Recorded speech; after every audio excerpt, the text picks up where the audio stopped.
ഇപ്പോൾ കഴിഞ്ഞ തവണ ഷാജുവിനെ കുത്തിക്കൊന്ന ആന വന്ന് 2 ദിവസം മുമ്പേ അവർക്കറിയാം.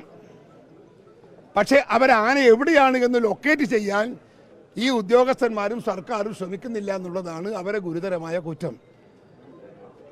ഉദ്യോഗസ്ഥന്മാർ വളരെ ജാഗ്രത പുലർത്തി അവർക്ക് ഇൻഫർമേഷൻ കിട്ടുമ്പോൾ അന്വേഷിച്ച് ബന്ധപ്പെട്ട മൃഗത്തെ കണ്ടെത്തി അതിനെ ഒതുക്കുകയോ അതല്ലെങ്കിൽ അവനെ സംരക്ഷിക്കുകയോ എങ്ങനെയാണോ അതിനെ നിയന്ത്രിക്കാൻ സാധിക്കുക അത് ചെയ്യേണ്ടുന്ന ഉദ്യോഗസ്ഥന്മാർ നിഷ്ക്രിയരായി നോക്കി നിൽക്കുന്നു എന്നതാണ് നമ്മുടെ ശാപം.